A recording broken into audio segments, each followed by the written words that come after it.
നമ്മളിപ്പോഴുള്ളത് മൈസൂരിലെ ശ്രീരംഗപട്ടണത്തുള്ള ഗുംബസ് എന്ന സ്മാരകത്തിന് മുമ്പിലാണ്. വലിയൊരു പടിപ്പുര കഴിഞ്ഞ് അകത്തേക്ക് പ്രവേശിക്കുമ്പോൾ നമ്മൾ താജ്മഹലിനെ അനുസ്മരിപ്പിക്കുന്ന രീതിയിൽ ഗോൾ ഗുംബസ് അവിടെ കാണാൻ സാധിക്കും. ഇത് ബിജാപൂരിലെ ഗോൾ ഗുംബസിന്റെ മാതൃകയിലാണ് ഇവിടെയും ഉണ്ടാക്കിയിരിക്കുന്നത്. 1782-84 കാലഘട്ടങ്ങളിലായി ടിപ്പു സുൽത്താൻ തന്റെ പിതാവ് ഹൈദരാലിക്കും മാതാവ് ഫക്രുന്നിസയ്ക്കുമായിട്ട് നിർമ്മിച്ച ഒരു ശവകുടീരമാണ് ഇത്. പിന്നീട് 1799 മൂന്നാം ആംഗ്ലോ മൈസൂർ യുദ്ധത്തിന് ശേഷം ടിപ്പു സുൽത്താൻ മരണപ്പെട്ടപ്പോൾ അദ്ദേഹത്തിൻ്റെയും കൂടി ശവകുടീരമായി ഇത് മാറുകയായിരുന്നു. വലിയൊരു പുൽമൈതാനിയിൽ സൈപ്രസ് മരങ്ങൾക്കിടയിലാണ് ഈ ഗോൾ ഗുംബസ് സ്ഥിതി ചെയ്യുന്നത്. ഈ പുൽമൈതാനിയിലും അദ്ദേഹത്തിന്റെ കുടുംബാംഗങ്ങളുടെയും ബന്ധുമിത്രാദികളുടെയും എല്ലാം കബറിടങ്ങൾ നമുക്ക് കാണാൻ സാധിക്കും.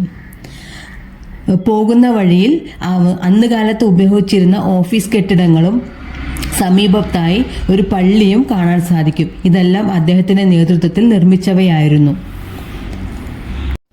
1799 അദ്ദേഹത്തിന്റെ മരണാനന്തരം ബ്രിട്ടീഷുകാർ സർവ്വ ബഹുമതികളോടും കൂടിയാണ് അദ്ദേഹത്തെ ഇവിടെ കബറടക്കിയത്.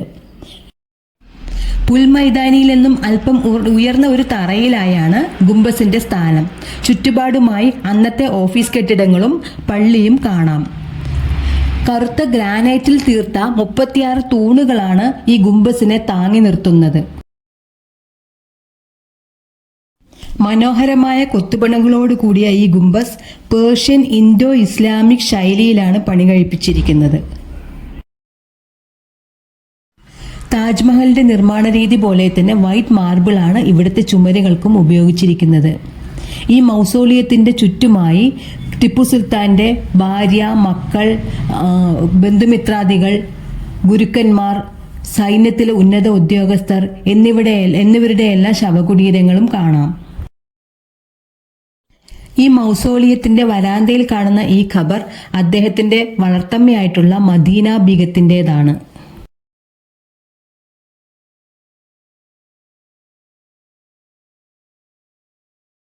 ് 1799 മൈസൂർ യുദ്ധത്തോടുകൂടി അദ്ദേഹത്തിന്റെ മരണം സംഭവിക്കുകയും അതോടൊപ്പം നടന്ന കൂട്ടക്കൊലയിൽ അദ്ദേഹത്തിന്റെ ഭാര്യ, മക്കൾ, സൈനിക ഉദ്യോഗസ്ഥർ, മറ്റു ബന്ധുമിത്രാദികൾ, സഹോദരന്മാർ എന്നിവരുടെ എല്ലാം മരണം സംഭവിക്കുകയും ചെയ്തു.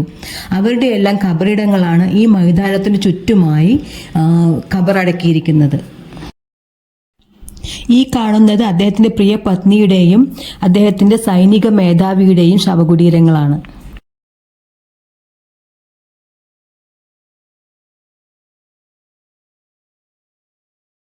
ഈ മൗസോളിയത്തിലെ പ്രശസ്തമായ വജ്രങ്ങളും രത്നങ്ങളുമെല്ലാം പതിച്ച വാതിൽ ഇന്ന് ലണ്ടനിലുള്ള വിക്ടോറിയ ആൻഡ് ആൽബർട്ട് മ്യൂസിയത്തിലാണ് സ്ഥിതി ചെയ്യുന്നത്.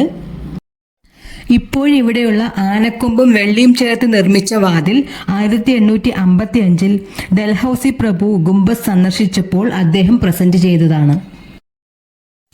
അദ്ദേഹം മൈസൂർ കടുവ എന്ന് അറിയപ്പെടുന്നത് കൊണ്ട് തന്നെ കടുവയുടെ ഷേപ്പിലുള്ള കളർ കോമ്പിനേഷൻസും ഡിസൈനുകളുമെല്ലാമാണ് ഗുംബസിനകത്ത് പെയിന്റ് ചെയ്തിരിക്കുന്നത്. മൗസോളിയത്തിനകത്തേക്ക് ക്യാമറ പ്രവേശനമില്ല. പിന്നെ ഇവിടത്തേക്കുള്ള പ്രവേശനം തികച്ചും ഫ്രീ ആണ്. രാവിലെ 8 മണി മുതൽ വൈകുന്നേരം 6:30 മണി വരെ ഇവിടത്തേക്ക് സന്ദർശകരെ അനുവദിക്കാറുണ്ട്. അതോടൊപ്പം തന്നെ ചെരുപ്പ് സൂക്ഷിക്കുന്നതിനും വാഹനം പാർക്ക് ചെയ്യുന്നതിനുമുള്ള ഫീസ് മാത്രമേ നമുക്ക് നൽകേണ്ടതുള്ളൂ.